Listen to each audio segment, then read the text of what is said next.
E já estamos de volta ao vivo e em cores pela Rede Século XXI, mas também pelas nossas redes sociais. Você entra lá no Facebook, não consegue acompanhar pela TV Século XXI, entra no Facebook, TV Século XXI. Lá estamos ao vivo também. E você pode compartilhar o link para que outras pessoas também possam participar e interagir aqui do nosso programa, que está falando de um assunto muito sério. Eu pedi até para o nosso convidado, o Dr. Ney Carter, nosso médico cardiologista, rasgar o verbo, ou seja, dizer o que a gente precisa ouvir. Isso já falou da alimentação, como a gente come errado, né? No afã de querer comer bem, a gente come errado. Uma coisa é comer bem, outra coisa é comer errado. A gente está no comer errado, né? E outra coisa é a questão assim o nosso corpo, ele foi feito para movimentar-se. Nós devemos movimentar. O movimento é saúde. A alimentação é saúde, corpo em movimento também é saúde, viu?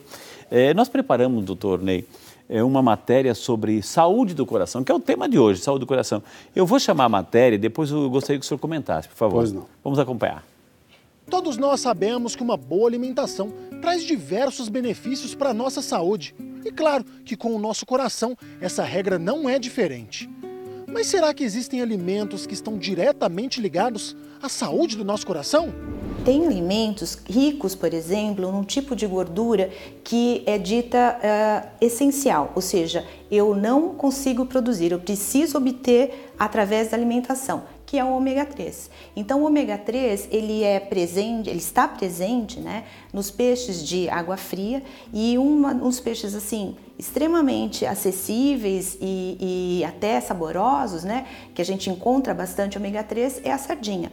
Além da sardinha, a gente sabe que tem o atum, o salmão, né? E nas fontes vegetais de ômega 3, a gente pode falar também da linhaça, né? Da semente de linhaça e da semente de chia. Além, né, do ômega 3, outros nutrientes e outros alimentos são extremamente benéficos, né? E que estão acessíveis no nosso dia a dia. Por exemplo, o tomate, que é rico em licopeno, o alho, que é rico em alicina, que ajuda no controle dos níveis de pressão arterial. Além disso, algo que é muito gostoso, mas muita gente tem medo de consumir porque acha que engorda, né? Que é o abacate. O abacate, por ser rico em gordura monoinsaturada, também tem um efeito cardioprotetor. E desde que não consumido em excesso ou com muito açúcar, pode ser incluído na nossa alimentação com esse efeito protetor para a saúde do nosso coração. Certo. Então já sabemos quais são os alimentos bons para o nosso coração. Mas, doutora, e quais são os vilões, os alimentos que devemos evitar? Principalmente os alimentos superprocessados, né, industrializados, onde você tem a adição não só do sal, mas também dos realçadores de sabores que contém muito sódio. Então esse consumo excessivo de sódio nos alimentos industrializados, além da adição do sal na alimentação, porque muitas vezes a pessoa nem experimentou a salada, nem experimentou e já sai colocando, adicionando mais sal. Então esse consumo excessivo, de fato, vai contribuir para o aumento, por exemplo, da pressão arterial, e isso, para quem tem a predisposição, pode ser muito negativo, muito prejudicial. Pronto, agora já sabemos quais alimentos nós podemos consumir e quais alimentos nós devemos evitar para a boa saúde do nosso coração. Lembrando sempre que a boa alimentação deve estar acompanhada das atividades físicas, tá certo? Um abraço a todos! Grande abraço, Calão, Deus abençoe. Uma matéria muito bem feita, muito bem ilustrativa. A gente viu que confirmou tudo aquilo que o doutor Ney está falando. O sódio, né, o sal, o açúcar, tudo mais assim, complicado, viu? Complicado a gente entender, não é complicado de entender, o complicado é a gente colocar em prática, né? Porque tudo assim, quando a gente coloca em prática, aprende, conscientiza, né? O programa Vida e Saúde, ele tem a sua teimosia, né? É como você que é pai, você que é mãe, mais ou menos imagina o programa Vida e Saúde, ou seja, e por isso que a gente traz os médicos toda semana aqui. Porque você que é mãe, quantas vezes já falou assim, ó, né? A minha mãe falava muito para mim, assim, para nós, filhos, eu já te falei isso 1000 vezes, né? Ou seja, repete, repete, repete. Um dia entra, um dia a gente aprende. Por isso que estamos aqui batendo essa tecla, a saúde do coração. Um dia a gente se conscientiza a importância de comer corretamente, de fazer exercício e de cuidar dessa máquina. A gente não tem ideia do que acontece lá por dentro. A gente não tem ideia do que está acontecendo todo dia por dentro.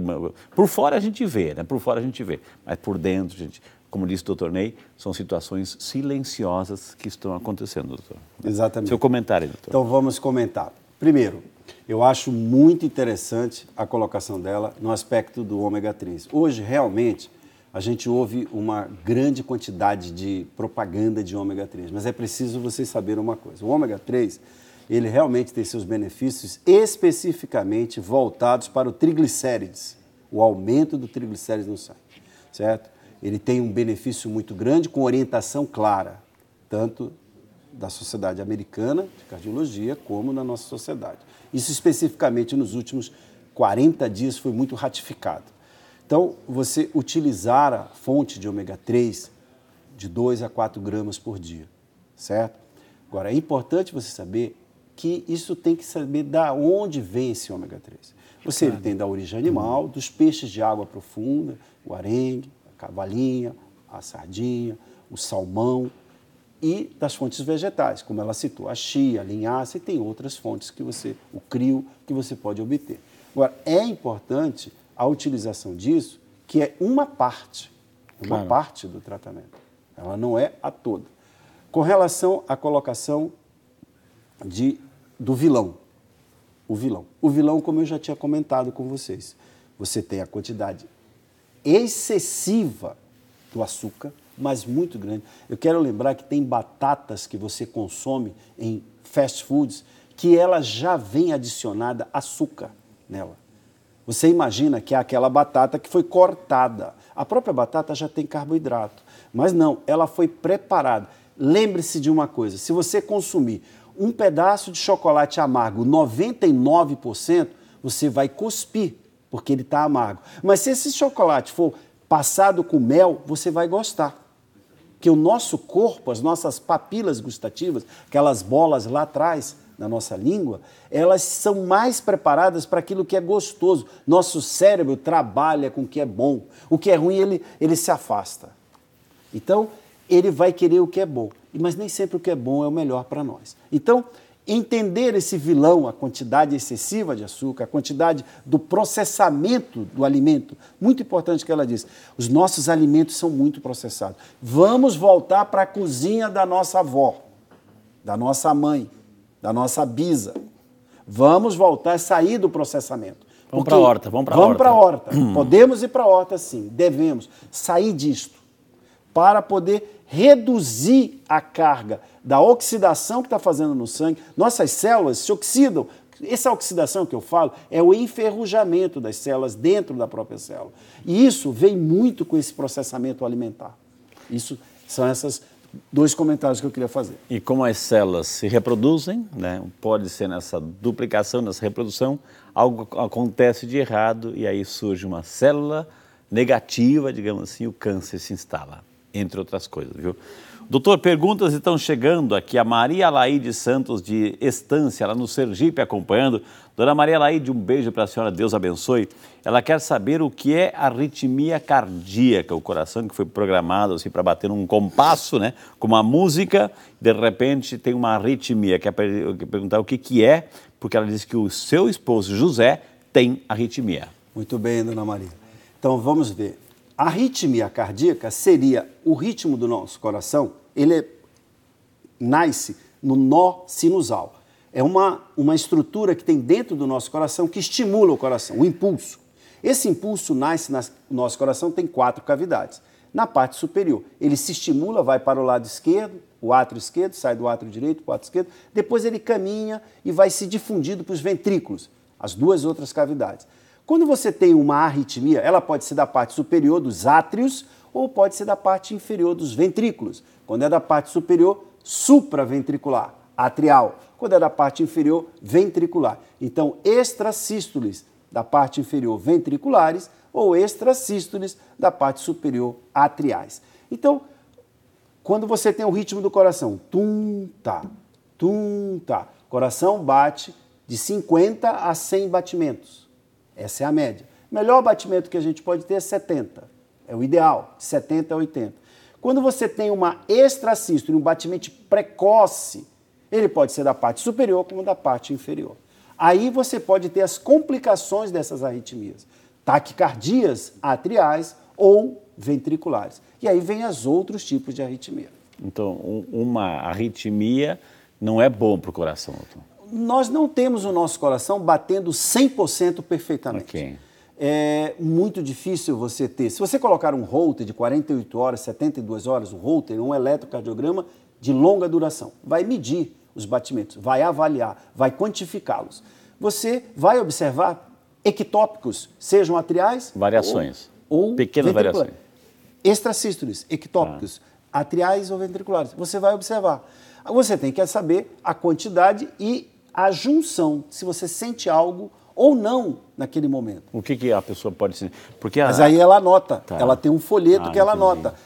12h24, senti uma tontura e o meu coração acelerou. E nós vamos naquelas 12h24, meio-dia e 24, vamos até ao sistema e procuramos que bate segundo a segundo se confere uma arritmia com um sintoma. Eu vou fazer a pergunta da dona Nadir, que é a minha mãe que está assistindo lá em Santa Catarina, que é fã do senhor. Um abraço, dona Nadir. Virou mais fã ainda porque o senhor falou bem do ômega 3. Onde ela me vê, ela pergunta, você está tomando ômega 3? Tem ainda ômega 3? Ela manda pelo correio, ômega 3, assim, que para ela o dela é o melhor. Eu já disse, tem que saber a fonte. E ela pergunta assim, ela quer saber se a arritmia pode deixar também um coração cansado, segundo ela. Pode. A arritmia pode produzir uma dilatação no coração. Quando ela é intensa, frequente e incessante, muito incessante, meses, ela pode produzir ataque cardiomiopatia, desencadear uma dilatação no músculo do coração. Entendi. Essas taquicardias são necessárias a intervenção, sejam elas intervenções de ablações elétricas para cortar o foco ou com medicamentos. Porque o nosso coração, ele emite ondas elétricas, né? Por isso a gente fala eletrocardiograma. Né? O nó sinusal, como eu comentei, que nós não temos uma explicação muito lógica como ele nasceu, ele é um foco de estímulos elétricos contínuos, incessantes. Dali nasce o estímulo. O coração, para ele contrair, ele precisa da contração muscular, da contração química, da ativação, da despolarização, que são as células se alterando, aumentando sódio, potássio, cálcio, entradas e saídas, e da ativação elétrica, para poder você ter um batimento. O eletrocardiograma da onda PQRS-T, que você tem um complexo, é uma batida. É interessante quando a gente pega o exame, ele tem aquelas ondinhas, tudo isso tem um significado importante, assim. Então, quando a gente, assim, doutor, tem essa questão do o que é um sopro do coração? O sopro, como eu disse, tem 4 cavidades, então, obviamente, existem válvulas que vão... Vamos ver se a gente consegue passar para o telespectador. Opa, aqui. Dá um close aqui. Vamos ver. Então... Olha os ventrículos, olha os átrios. Então, né, nós temos o átrio direito, temos o átrio esquerdo. O senhor está na tela, pode acompanhar pelo telão lá, doutor, ok? pelo vídeo lá. Temos o ventrículo esquerdo e o ventrículo direito. Entre átrio, Isso aqui daqui, isso aqui. entre átrio direito e ventrículo direito, nós temos uma válvula, essa válvula tricúspide. Entre o átrio esquerdo e o ventrículo esquerdo, a válvula mitral. Nesta parte vermelha que você está vendo, que é a aorta, você tem a válvula aórtica, e na parte azul você tem a válvula pulmonar. Então, a válvula pulmonar, obviamente, vai se comunicar as artérias pulmonares com os 2 pulmões que aqui estão representados, e a aorta, a válvula aórtica, vai se comunicar com a artéria aórtica, que vai juntar a grande circulação que vai para todo o corpo e volta de novo para o coração. Então, o sopro é a ausculta, é o fluxo que você está detectando numa determinada área do coração. Entendi. Então, ele pode estar na região mitral, pode estar na região tricúspide, na região pulmonar, na região da aorta, ele pode irradiar para o pescoço, ele pode irradiar para a região dorsal do coração, quando a deficiência da válvula. A válvula, ela tem a sua contração e ela se abre, se dilata muito, então ela reflete o sopro para a região posterior. Sopro pode, 60% dos sopros são fisiológicos, Entendi. a outra parte são os patológicos. Gente, saúde do nosso coração é o tema de hoje, que com carinho, com um dos grandes especialistas, um grande estudioso do assunto, né, professor, etc., que está aqui carinhosamente, né, veio atender o nosso convite aqui para falar sobre a realidade, assim, às claras, sem mascarar nada, no sentido de trazer a informação real para a gente começar a se cuidar mais e melhor desse motorzinho que a gente tem aí, que graças a Deus não para, mas ele fica doente. Eu vou chamar um intervalo, na sequência eu vou perguntar, doutor, será que o coração é só doença de gente grande ou criança também pode sofrer do coração? Tudo isso e muito mais, e a sua pergunta a gente vai encaminhar para o doutor. Então não sai daí, nem pense em trocar de canal que a gente volta já.